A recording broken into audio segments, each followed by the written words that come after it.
ਕੋਲ ਆ ਜੂਸ ਦਾ ਲਿਆ ਇਹ 50 ਰੁਪਏ ਦਾ, ਇਹ 22 ਰੁਪਏ ਦੀ ਜੈਨੂਇਨ ਕੀਮਤ ਹੈ ਤੇ ਇਹਨਾਂ ਨੇ ਮੇਰੇ ਕੋਲ ਉਹਦੇ 50 ਰੁਪਏ ਵਸੂਲ ਕੀਤੇ। ਥਾਣਾ ਲੁੱਟ ਲੈਣ ਹੋ ਸਕਦਾ ਵੀ ਰਮਜ਼ਾਨ ਤੋਂ ਬਾਅਦ ਇਹ ਮਰ ਜਾਣ, ਇਹਨਾਂ ਨੂੰ ਦੁਬਾਰਾ ਮੌਕਾ ਨਾ ਲੱਭੇ ਲੁੱਟਣ ਦਾ। ਤੇ ਹੋ ਕੇ ਰਮਜ਼ਾਨ ਦੇ ਅੰਦਰ ਜਿਹੜੀ 10 ਰੁਪਏ ਦੀ ਚੀਜ਼ ਉਹ 20 ਰੁਪਏ ਦੀ ਹਰ ਬੰਦੇ ਨੂੰ ਮਿਲ ਰਹੀ ਹੈ ਤੇ ਇਹਨਾਂ ਨੂੰ ਜਲਦੀ ਤੋਂ ਜਲਦੀ ਲੁੱਟ ਲੈਣਾ ਚਾਹੀਦਾ। ਬਾਕੀ ਤਾਂ 2 ਦਿਨ ਰਹਿ ਗਏ। ਇਸ ਗਰੀਬ ਬੰਦੇ ਦੀ ਸੁਣਦਾ ਹੀ ਕੋਈ ਨਹੀਂ ਜੀ। ਠੀਕ ਹੈ ਜੀ, ਤੁਸੀਂ ਦੇਖ ਰਹੇ ਹੋ ਨਾ ਜੀ, ਤੁਹਾਡੇ ਸਾਹਮਣੇ ਨਿਜ਼ਾਮ ਹੈ। ਗਰੀਬ ਬੰਦੇ ਦੀ ਕੋਈ ਵਾਹ ਹੀ ਨਹੀਂ ਹੈਗੀ ਜੀ, ਕੋਈ ਕਿਸੇ ਨਾਲ ਗੱਲ ਹੀ ਨਹੀਂ ਕਰਨ ਦਿੰਦਾ ਸਾਨੂੰ। ਵਾਪਸ ਕਰ ਦਿੱਤੇ ਨੇ ਬਜਾ ਯਾਰ ਮੈਂ ਤੈਨੂੰ ਕੋਈ ਸ਼ੈ ਦੇਣੀ ਨਹੀਂ। ठीक है ਉਹਨੇ ਉਹ ਜੂਸ ਵੀ ਵਾਪਸ ਰੱਖ ਲਿਆ ਤੇ ਉਹ ਬਿਸਕੁਟ ਵੀ ਉਹਨੇ ਵਾਪਸ ਰੱਖ ਲਿਆ।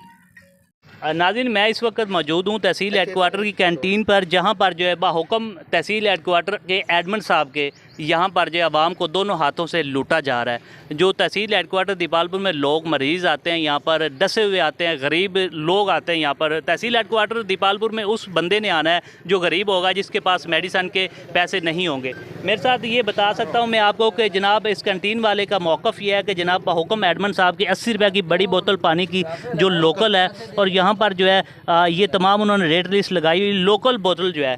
बाकी भी मैं आपको तफसील से बताऊंगा। ये एक शहरी मेरे साथ मौजूद है जिन्होंने अभी बिस्कुट भी लिए हैं, इनसे भी हम बात करेंगे। एक शहरी यहाँ पर खड़े, इन्होंने पानी की बोतल इन्होंने भी ली है, मैंने खुद ली है। कितने की इन्होंने जी ये वाली पानी की बोतल दी है? 80 रुपये की बोतल जी। हाँ जी।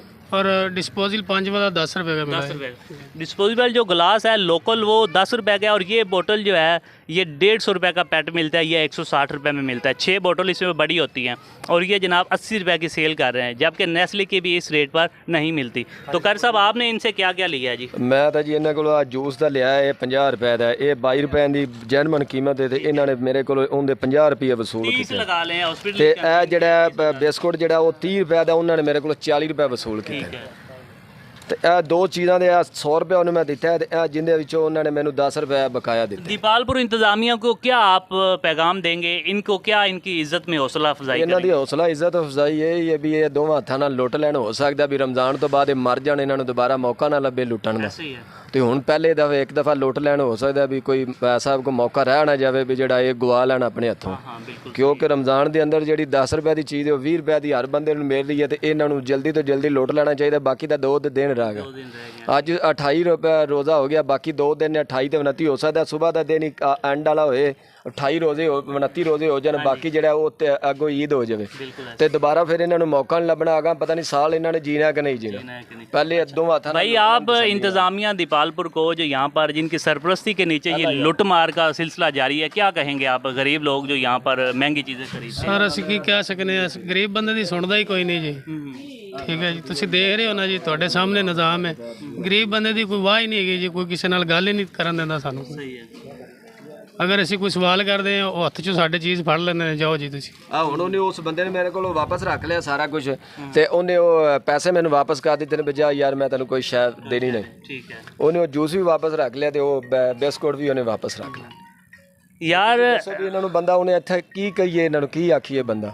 ਉਹ ਜਿਹੜਾ ਐਡਮਨ ਹੈ ਉਹਦਾ ਆ ਰੇਟ ਲਿਸਟ ਲੱਗਿਆ, ਉਹਨੂੰ ਪਹਿਲੇ ਝੂਠ ਨੂੰ ਜਾ ਕੇ ਬੰਦਾ ਪੁੱਛਿਆ ਵੀ ਆਹ ਰੇਟ ਤੇਰੇ ਬਾਪ ਦਾ ਜਿਹੜਾ ਤੂੰ ਸਾਰਾ ਕੁਝ ਲਾ ਕੇ ਰੱਖ ਦਿੱਤਾ, ਉਹ ਜਿਹੜਾ ਬਾਹਰ ਬਾਜ਼ਾਰੋਂ ਕੀ ਰੇਟ ਤੇ ਮੇਰੇ ਤੇ ਇੱਥੋਂ ਕੀ ਰੇਟ ਤੇ ਮੇਰੇ। ਸਿਰਫ ਉਹ ਆਪਦਾ ਵੀ ਨਾਲ ਪੱਥਾ ਵਸੂਲ ਕਰ ਰਿਹਾ ਵੀ ਆਹ ਜਿਹੜਾ ਨਾ ਉਹ ਮੈਨੂੰ ਵੀ ਇੱਧਰ ਚੀਜ਼ ਮਿਲੇ। ਇਹ ਉਹਦਾ ਹੱਥ ਦਾ ਲਿਖਿਆ ਵੇਖੋ। सही है। ਆਹ ਬਿਸਕੁਟ ਆ 80 ਰੁਪਏ ਦਾ ਉਹਨੇ ਬੋਤਲ ਲਾਈ, ਜਿਹੜੀ ਆਪਾਂ ਇੱਥੇ 10 ਰੁਪਏ ਦੀ 20 ਰੁਪਏ ਦੀ ਲੱਭਣੀ ਸੀ। ਆਹ ਰੇਟ ਲਿਸਟ ਲੱਗੀ।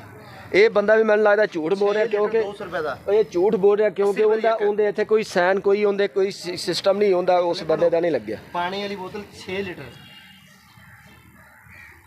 नाज़रीन यहाँ पर भाई इधर आए, बात सुने। ये किसके बाहुक्म किसके बताएं तो ज़रा मुझे। इधर आए प्यारे भाई, यार बात तो करें ना। इधर आए ज़रा, इधर आओ जवान भाई। यार ये मैंने पहले भी इसकी वीडियो में वो साथ दिखाऊंगा। भाई का एटीट्यूड जो है वो इस तरह है कि ये पता नहीं यहाँ पे एमएस लगे हुए हैं, डिप्टी कमिश्नर हैं।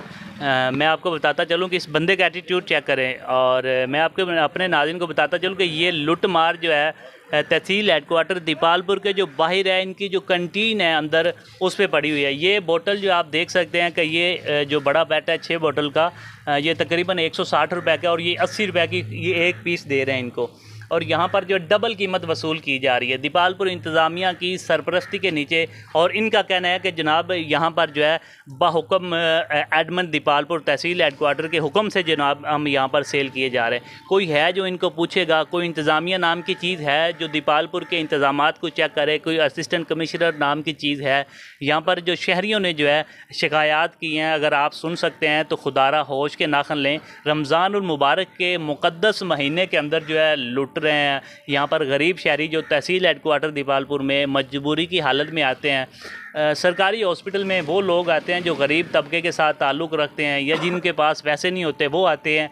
और यहाँ पर जो है अद्वियात की बात करें तो वो भी बाहर से, अगर यहाँ पर टेस्टों की बात की जाए तो वो भी लेबार्ट्रियों के साथ मिली भगत के साथ प्राइवेट करवाए जाते हैं। कोई है जो पूछेगा? कोई इंसानियत नाम के किसी के पास चीज़ हो तो खुदारा इसको ज़रूर देखें और यहाँ पर जो है इंतज़ामात चेक करें। मेरी डिप्टी कमिश्नर ओकाडा से दरख्वास्त है और कमिश्नर साहिवाल से दरख्वास्त है, हकाम बाला से दरख्वास्त है कि इन ज़ालमों के साथ, इन दरिंदे मैं कहूँगा कि जो यहाँ पर दोनों हाथों से लूट रहे हैं, कम से कम इनसे तो वो डाकू अच्छे हैं जो लूटते हैं तो उनको पता है कि वो डाकू हैं, लेकिन ये सफ़ेद पोश ऑफिसर की कुर्सी में बैठ के जो है लूट रहे हैं। ये मैं कहूँगा कि उनसे बड़े डाकू हैं। मेरी हकाम बाला से दरख्वास्त है कि इनके ख़िलाफ़ फौरी कार्रवाई अमल में लाई जाए ताकि जो गरीब लोग हैं यहाँ पर लूटने से बच सकें। जी।